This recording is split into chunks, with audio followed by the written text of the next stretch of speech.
നമ്മളിപ്പോൾ പൊലത്തുരുത്തി കാവിലാണുള്ളത്. ആയഞ്ചേരിക്ക് അടുത്ത് തറവപ്പൊയിലിനടുത്തുള്ള ഒരു വളരെ ജൈവ സമ്പുഷ്ടമായ പ്രദേശമാണ് പൊലത്തുരുത്തിക്കാവ്. ഇവിടെ ഒരു വിഭാഗം ജനങ്ങളുടെ ആരാധനാ കേന്ദ്രം കൂടിയായിട്ടുള്ള ഈ ഇഷ്ടപ്പെട്ട തുരുത്ത്. ഇതിൻ്റെ പ്രത്യേകത എന്താണെന്ന് വെച്ചാൽ ഈ ചുറ്റുപാടും തരിശായി കിടക്കുന്ന വയലുകളാണ്. അതിൽ നിരവധി ഇനം ജലസസ്യങ്ങളും അതുപോലെ തന്നെ ആമ്പൽ, താമര തുടങ്ങിയ പൂവുകളും നിറഞ്ഞേക്കുകയാണ്. ഇതുകൊണ്ട് തന്നെ ഈ പ്രദേശത്ത് പക്ഷികളുടെ ഒരു വിഹാര കേന്ദ്രമാണ്. പക്ഷികളെക്കുറിച്ച് പറയുമ്പോൾ നമ്മളിപ്പോൾ മഴ കഴിഞ്ഞ് സീസൺ മാറി വരുമ്പോഴത്തേക്ക് ഇപ്പോൾ തന്നെ നമ്മുടെ ഇവിടെ നല്ല പോപ്പുലേഷനാണ് കണ്ടുവരുന്നത്.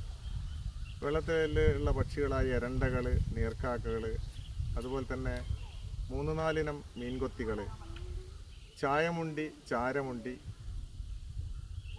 അതുപോലെ നമ്മുടെ നാട്ടിൽ കണ്ടുവരുന്ന കാലിമുണ്ടിയും പെരുമുണ്ടിയും ചെറുമുണ്ടിയായിട്ടുള്ള നിരവധി ഇനം കൊക്കിനങ്ങളും നമ്മൾക്കിവിടെ വളരെ സുലഭമായിട്ട് കാണാൻ കഴിയുമെന്നുള്ളതാണ് ഇവിടുത്തെ ഒരു പ്രത്യേകത. ഇതിനു പുറമെ ഈ തുരുത്തിൻ്റെ ജൈവ സമ്പുഷ്ടത, ഈ കാവുള്ളത് കൊണ്ട് തന്നെ ഇവിടെ ഇത് നശിപ്പിക്കപ്പെടുന്നില്ല എന്നുള്ളതാണ്. ഇവിടെ നിരവധി ഇനം ഔഷധ സസ്യങ്ങളുടെ ഒരു കേന്ദ്രമാണ്. നിരവധി ആളുകൾ പച്ചമരുന്ന് പറിക്കാൻ വേണ്ടി ഇവിടെ വരുന്നുണ്ട്.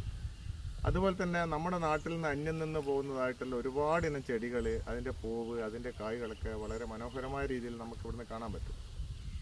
പിന്നെ അതുപോലെ തന്നെ ഇവിടെ നിരവധി ഇനം ജീവജാലങ്ങൾ, അതായത് കീരി, ഉടുമ്പ്, മിക്കവാറും പാമ്പിനങ്ങളെല്ലാം നമ്മുടെ കാടിനകത്തുണ്ട്. പക്ഷെ അത് നമ്മളാരും ഇതുവരെ കാട് സന്ദർശിക്കുന്നവരെയും പരിസര നിരീക്ഷണം നടത്താൻ വരുന്നവരെയൊന്നും ആരെയും ഒന്നും ഉപദ്രവിച്ചിട്ടില്ല എന്നുള്ളതാണ് മറ്റൊരു സത്യം. നമ്മുടെ നാട്ടിലെ കുറുനരികളുടെ ഒരു കേന്ദ്രം തന്നെയാണ്. നമ്മുടെ ഈ ജൈവസമ്പുഷ്ടമായ കലവറ സന്ദർശിക്കാൻ വേണ്ടി വളരെ ദൂരെ നിന്ന് പോലും ആളുകൾ, കുട്ടികളെ പരിസര നിരീക്ഷണത്തിനും ജൈവ വൈവിധ്യ പഠനത്തിനൊക്കെ ധാരാളം ആളുകൾ, പഠിക്കുന്ന ആളുകളൊക്കെ ഇവിടെ വരുന്നുണ്ട്. ഇത് ഒരു പ്രത്യേക ജനവിഭാഗത്തിൻ്റെ അധീനതയിലായതുകൊണ്ട് തന്നെ നമ്മുടെ ഈ കാവ് നശിപ്പിക്കപ്പെടുന്നില്ല. അതാണ് ഇവിടുത്തെ ഒരു പ്രത്യേകത. ഇനിയും വരും കാലങ്ങളിൽ ഇത് സംരക്ഷിക്കപ്പെട്ട് വലിയൊരു ജൈവ കലവറയായി മാറും എന്നുള്ള ഒരു പ്രത്യാശ നമ്മളെല്ലാവർക്കും ഉണ്ട്. അപ്പോൾ പ്രകൃതി പഠനം നടത്തുന്ന ആൾക്കാർക്ക് സന്ദർശിക്കാൻ പറ്റിയ വളരെ നല്ലൊരു പ്രദേശമാണ് ആയഞ്ചേരിയിലെ പൊലത്തുരുത്തിക്കാവ്.